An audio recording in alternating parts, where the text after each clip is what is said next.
To Dr. Tom Price, right now the former Health and Human Services Secretary under this president, former Georgia Congressman, much, much more. Secretary, how do you think the White House is handling this right now? A spread of cases, at least, and I'm not the doctor you are, sound pretty worrisome. Yeah. What do you think? Well, hey, Neil, good to be with you. I think right now the secret is more information as opposed to less.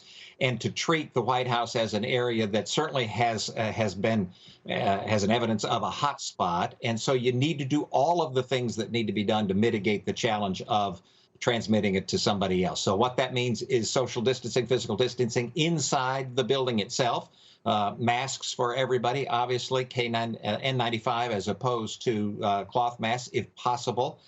Make certain that anybody that feels the least bit ill ought to be staying home, and everybody ought to be tested on a regular basis to make certain that they're not introducing more transmission into the White House than already exists.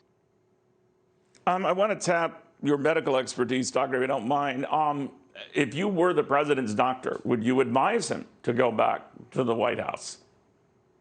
Well, I think that's a decision for the physicians, and not having the clinical information available, it's not possible for me to say. And anybody else, frankly, who makes a conjecture about whether or not the president ought to go back to the White House without having that clinical information is simply being irresponsible. But the president has a remarkable... But I'm just talking in reference, doctor. I'm sorry. I'm talking in reference to the spreading number of cases we're hearing. Are those testing positive?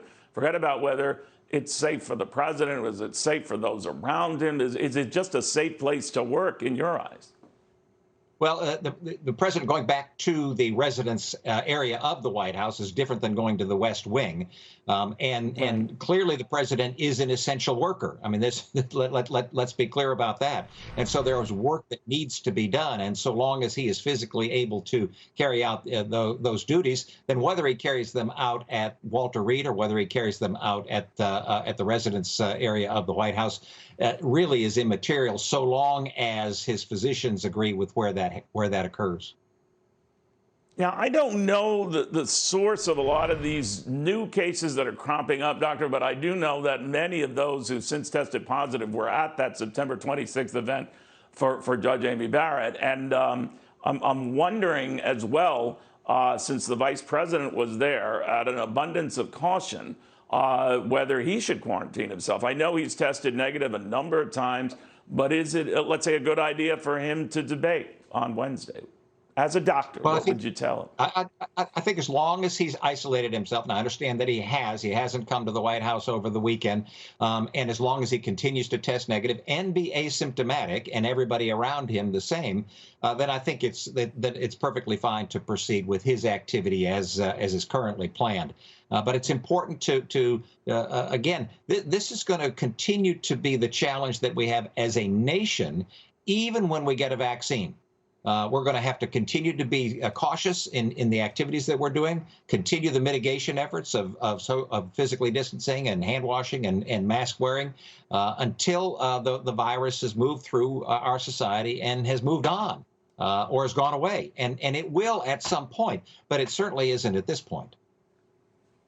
You know, I'm happy things are looking better for the president. I'm sure you are, doctor, but they do still seem to have a cavalier attitude about the disease. And I'm just wondering, obviously it's a life-changing, diagnosis when you get it testing positive for COVID. Many have, obviously, but it doesn't seem, again, to have changed the behavior or what will happen at the White House. Now, it might be a requirement that everyone wears these masks, to your point, and all that. But given the fact that the president was driving around and waving to supporters in his car, and I understand where he's coming from, he wants to thank them and let them know that, but it just seems a little cavalier to me. Your thoughts? Well, I think that, as I mentioned, I think that it's imperative that the White House, the West Wing, and those working in the White House and in the executive complex all take this extremely seriously. And it's important that they do the things that need to be done to make certain that those individuals that come and work in that area aren't unduly exposed. Again, these are essential workers. The business of the United States has to go on. It's not like you can just take a break for a number of months. And so the activity, everybody has a personal responsibility to act in a way that makes it less likely that they are going to transmit it or that they're going to address it as rapidly as possible if they do, in fact, get the virus itself. Dr. Secretary, very good seeing you. Thank you very much for stopping by. Thanks so much. Tom Price, the former Health and Human Services Secretary of the United States.